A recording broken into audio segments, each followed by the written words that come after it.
ವೀಕ್ಷಕರ ನಮಸ್ಕಾರ, ಕಾಸ್ಬಾತ್ಗೆ ಮತ್ತೊಮ್ಮೆ ಸ್ವಾಗತ. ಇವತ್ತು ನಾವು ಒಂದು ನ್ಯೂ ಜನರೇಷನ್ ಗ್ರೀನ್ ಬಿಸ್ನೆಸ್ನ ಬಗ್ಗೆ ಮಾತಾಡೋಣ.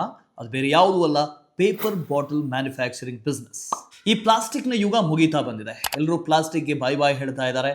ಪ್ಲಾಸ್ಟಿಕ್ ಏನಾದರೂ ಆಲ್ಟರ್ನೇಟಿವ್ ಇದೆಯಾ ಅಂತ ಹುಡುಕ್ತಾ ಇದ್ದಾರೆ. ಅದು ಮನೆಯಲ್ಲೂ ಅಷ್ಟೇ, ಮಾರ್ಕೆಟ್ನಲ್ಲೂ ಅಷ್ಟೇ, ಸರ್ಕಾರದ ನೀತಿಗಳಲ್ಲೂ ಅಷ್ಟೇ, ಎಲ್ಲ ಕಡೆ ಒಂದೇ ಒಂದು ಮಾತು, ಇಕೋ ಫ್ರೆಂಡ್ಲಿ ಆಲ್ಟರ್ನೇಟಿವ್ಸ್ ಬೇಕು ಅಂತ.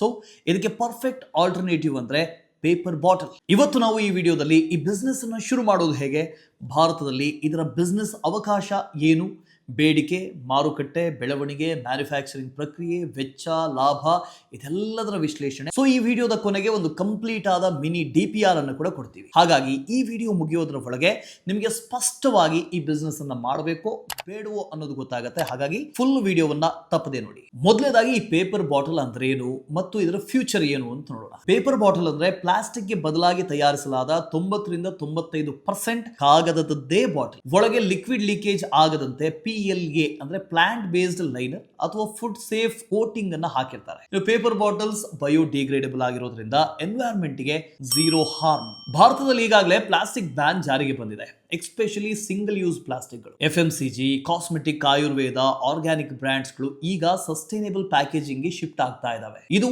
ನೆಕ್ಸ್ಟ್ 10 ವರ್ಷಗಳಲ್ಲಿ ಒಂದು ಹೈ ಡಿಮಾಂಡ್ ಇರುವಂತಹ ಕ್ಷೇತ್ರ ಆಗುತ್ತೆ. ನಿಮಗೆ ನೆನಪಿರ್ಬೋದು, ಸುಮಾರು 10 ವರ್ಷಗಳ ಹಿಂದೆ ಯಾರೂ ಕೂಡ ಈ ಪೇಪರ್ ಸ್ಟ್ರಾಗಳನ್ನು ಬಳಸ್ತಾ ಇರಲಿಲ್ಲ.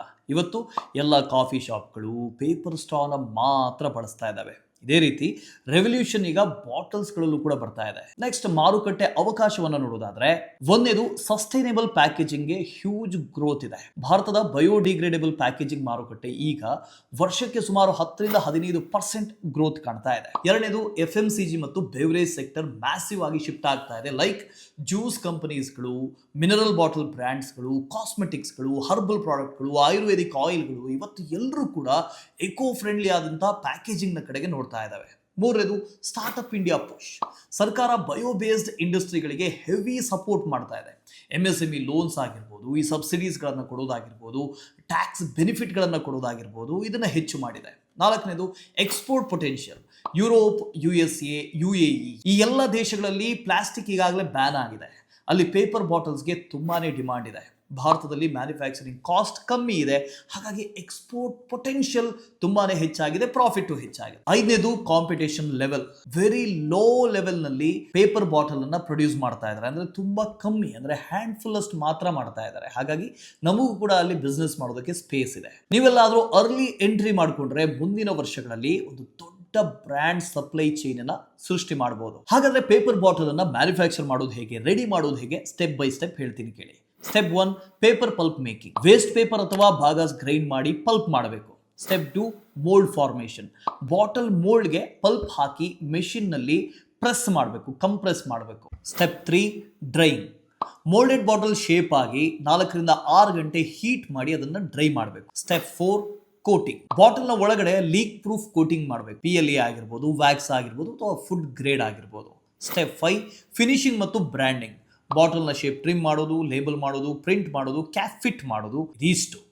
ನೆಕ್ಸ್ಟ್ ಮ್ಯಾನ್ ಪವರ್ ರಿಕ್ವೈರ್ಮೆಂಟ್ ಎಷ್ಟು? ಒಂದು ಸ್ಮಾಲ್ ಸ್ಕೇಲ್ಗೆ 4-6 ಜನ ಬೇಕಾಗುತ್ತೆ ಕೆಲಸಗಾರ. ಇನ್ನು ವೆಚ್ಚ ಮತ್ತು ಲಾಭ, ಕಾಸ್ಟ್ ಆಫ್ ಮ್ಯಾನುಫ್ಯಾಕ್ಚರಿಂಗ್ ಮತ್ತು ಪ್ರಾಫಿಟ್ ಅನ್ನ ನೋಡಿದ್ರೆ, ನೀವು ಇನಿಷಿಯಲ್ ಸೆಟಪ್ ಅನ್ನ ಸೆಟ್ ಮಾಡಬೇಕು ಅಂತ ಹೇಳಿದ್ರೆ ಕಾಸ್ಟ್ ಒಂದು ಸ್ಮಾಲ್ ಸ್ಕೇಲ್ಗೆ ಅಪ್ರಾಕ್ಸ್ ಎಷ್ಟಾಗುತ್ತೆ ಅಂತ ಹೇಳ್ತೀವಿ. ಪಲ್ಪ್ ಮೋಲ್ಡಿಂಗ್ ಮೆಷಿನ್ ಒಂದು 3-5 ಲಕ್ಷ ಆಗುತ್ತೆ. ಡ್ರೈಯರ್ 1 ಲಕ್ಷದಿಂದ 1.5 ಲಕ್ಷದವರೆಗೆ ಕಾಸ್ಟ್ ಆಗುತ್ತೆ. ಕೋಟಿಂಗ್ ಯೂನಿಟ್ 1 ಲಕ್ಷದಿಂದ 1.5 ಲಕ್ಷದವರೆಗೆ ಆಗುತ್ತೆ. ಕಟಿಂಗ್ ಟೂಲ್ಸ್ 50,000 ರೂಪಾಯಿ.